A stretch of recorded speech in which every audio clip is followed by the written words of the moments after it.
Well, its wider significance is that in the 10 years or so since Khodorkovsky was arrested, sent to prison, that has been coterminous with the decline in the rule of law in Russia. Sadly, Khodorkovsky's fate is not isolated. Mr. Putin may have some virtues, but he seems to have been willing to preside over a Russia which has become more restrictive, less willing to respect the normal principles of justice, and using political power as a way, through the legal system, to actually prevent opponents or critics being able to exercise what would be their normal rights in a free society. Russia. I think Putin's, and I include inevitably Putin in what has happened to Khodorkovsky. You cannot separate one from the other. I think he has misjudged the effect of what he is doing disastrously, because what started as an attempt to muzzle critics has now made Khodorkovsky into a political martyr. It was never part of Mr. Putin's strategy for that to happen, but many people were not sympathetic to Khodorkovsky when he was first arrested. He was an oligarch. The oligarchs were not popular, but people now see him as a victim of a system which is threatening not just him, but ultimately threatens the development of a proper system of rule of law in Russia. And the longer it takes Russia to achieve full respect for the rule of law, that's not just bad news for Russians, it's bad news for the whole of Europe and for the wider world. On any basis, Khodorkovsky should be released.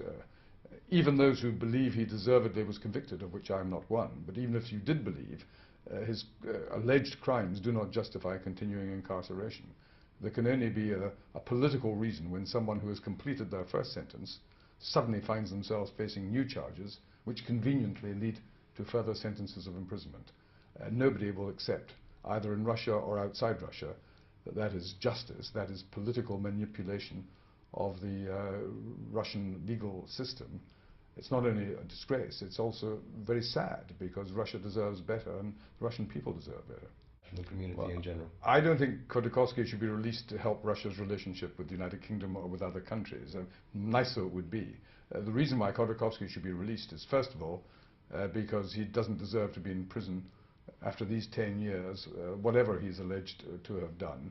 That is, I think, indefensible that he continues to be incarcerated. But it's a wider issue than that.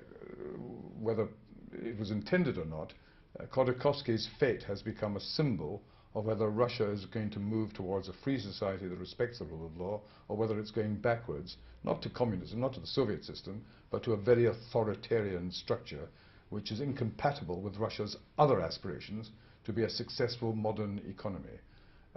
Who's going to invest in Russia in any meaningful way if they believe that if they have problems, they cannot look to independent courts, independent justice, but will see the system manipulated to meet the political requirements of whoever happens to be president at that time.